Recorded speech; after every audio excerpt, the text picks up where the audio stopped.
everyone, it's me, Nicole, and I am here for my 14-week pregnancy update. So welcome. I had a doctor's appointment this week, and that's really my major news to talk to you guys about, other than the fact that I think, and I don't want to be like the crazy lady who thinks that she felt something and really she just wants to feel something, but I think that 2 or 3 times in the past week I've felt movement, baby movement down there. And I know that it's very, very early, and the earliest that it's really accepted that you start feeling movement is about 16 weeks.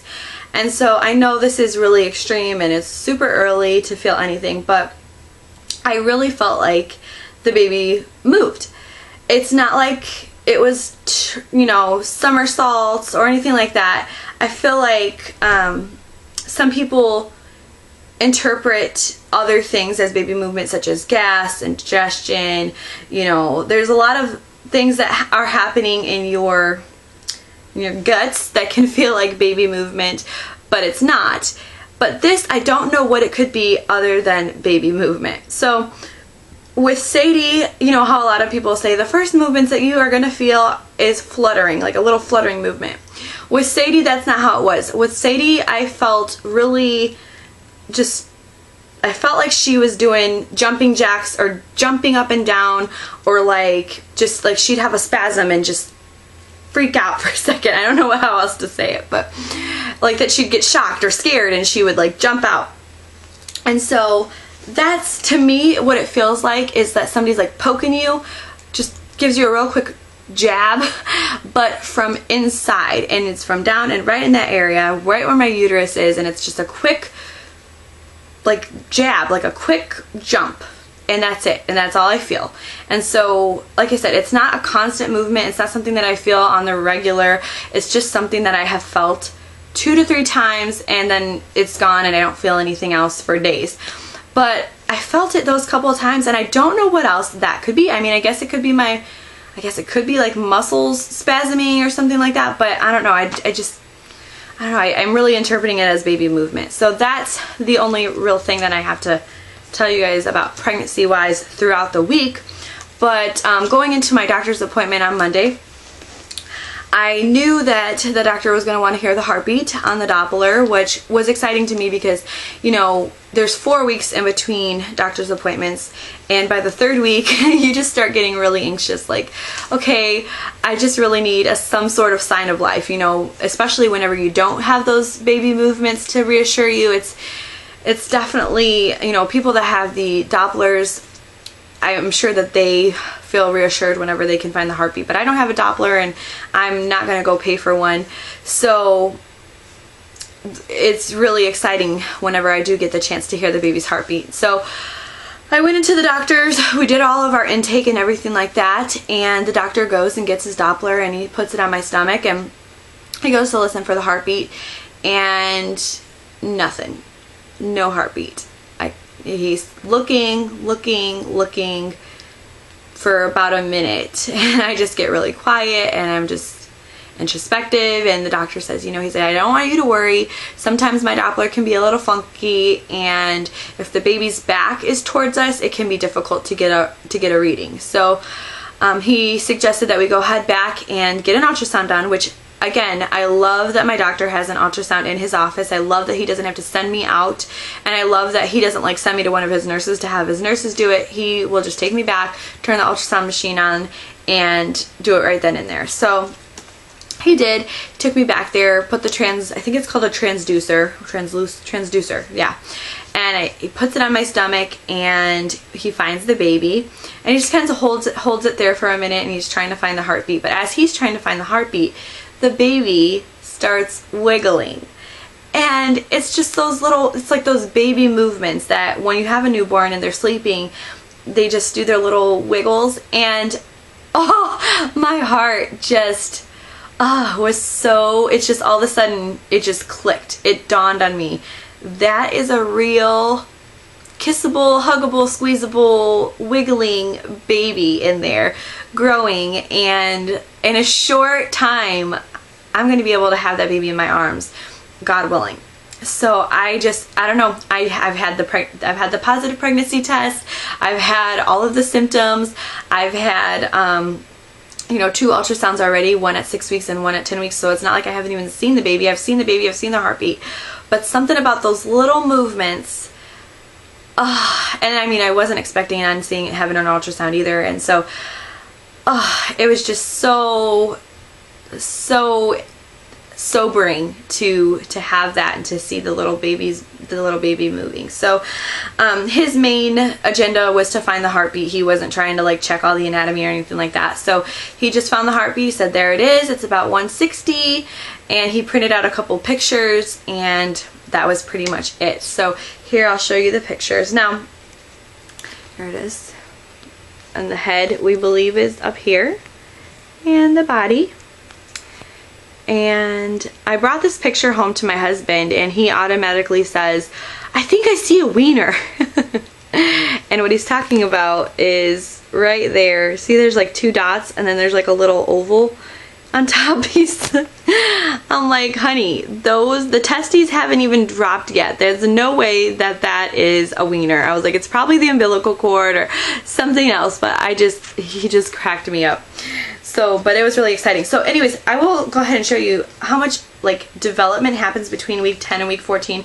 And I don't think that, I mean, I know with my last pregnancy, there was no way for me to know like exactly how much development happens in that amount of time, because normally you get a dating ultrasound when you're 6 weeks or so, and then you get your anatomy scan, or maybe your NT scan and then your anatomy scan, but you don't get all these ultrasounds. I wasn't expecting to get all these ultrasounds, but at 10 weeks, this is what the baby looked like. A little gummy bear.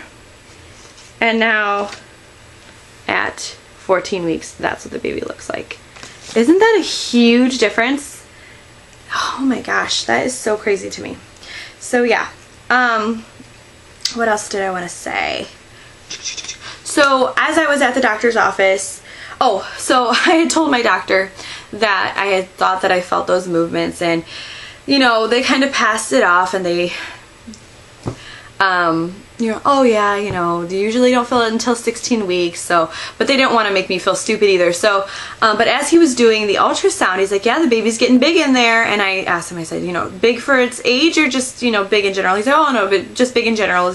He's really starting to fill your uterus out. And he says, you know, it's quite possible that you may have felt movements. So at that point, I was like, oh, okay, you know, I felt a little bit justified. I felt a little bit, you know, validated, I guess, more than justified, but I felt a little bit more validated, and that maybe I'm not completely crazy. But it was cool for him to say that. So I also asked him, because whenever I did do my dating ultrasound, I asked the ultrasound tech if they allowed people to film their ultrasounds, and she let me know that in that hospital, no, they do not allow you to film. She said that, you know, there was some people that have filmed in the past and caused problems, and so those people have killed it for everybody. But I wanted to ask my doctor about it. I know that I'm not going to go to the radiation department again. Whenever I went for the dating ultrasound, I was in the radiation department. And I know whenever I go for my anatomy scan that I will be in the maternal fetal medicine department. So I didn't know if their protocol was different, so I wanted to ask him, and he said that the OB department is definitely a little bit more lenient than, you know, the radiation department. So he said, you know, go ahead and ask them, but he didn't think that there would be any problem if we wanted to go ahead and film it. So, which I thought was really, really nice, because my mother got to go with us on my last ultrasound with Sadie. She got to see Sadie when we did like the gender reveal. So I think it'd be cool to be able to film this one and maybe show the video to Robert's mom, who's at home and she's not able to do much with cancer. So so I thought it would be cool to be able to maybe film that and share that with her. So he said that. And then also, while I was on the topic of filming, I wanted to ask about labor and delivery and how he felt about having a camera in the room for that. And I told him, I said, it's not like it's going to be a professional photographer or anything, or a videographer, just going to be, you know, one of my family members holding a camera. You know, would that be okay? And he said, honestly, I don't care. he said, I think the policy of the hospital is that you may have the camera there, but it can't be pointed at the vagina. It can't be pointed at the baby actually coming out. So you can film it from like up by mom's head, or you know, from the side, but you can't actually go down there, which I don't really care to have that view anyways. So so that's not a big deal to me. So yeah, so those were some questions that I had that got answered. My aunt also, while we were getting together for Thanksgiving, she mentioned that she had a friend who is a doula, and that was really, really exciting to me. I asked for her number, and I don't know what is an appropriate time to contact a doula and to start that process, but I kind of want to make sure that I like lock her down before she gets booked, you know, for that particular time frame. But yeah, I don't know when to make that call, but she seems to be really, really super qualified. I mean, above all, I do want to be able to get along with her and have a good rapport with her, and you know, that we click well. That's really, really important. But my aunts told me all about her, and she showed me her profile online, and she's really, really qualified. So I'm hoping, I mean, she's done, I think, and she's witnessed, been there, and assisted with about 194 births, and she's going to school to get her midwifery certification and things like that. So that is awesome, and I hope that that can work out. I know that I definitely want a doula for sure. I'm still trying to decide whether I want to find a midwife. It's going to be really difficult if I do decide to do that, but if we have a home birth, which we are considering, then I will definitely want to find a midwife to do that and be there for that. Otherwise, you know, if I do decide that we feel better in the hospital, then I will have the doula there to help me out and to have my back, and also my doctor is super supportive as well. So I just want to set myself up for the best possible outcome. You know, I think above all, the baby does have a say in, you know, in all of this, and hopefully the baby's healthy and we don't have any complications, and we have the opportunity to do an all-natural birth. But you know, we just have to kind of wait and see. But I'm really determined. I really want that all-natural experience. So yeah, but that's in the future. So on that note, I don't think there's anything else that I wanted or needed to mention. If I do think of something, I will just add it into my next week's vlog.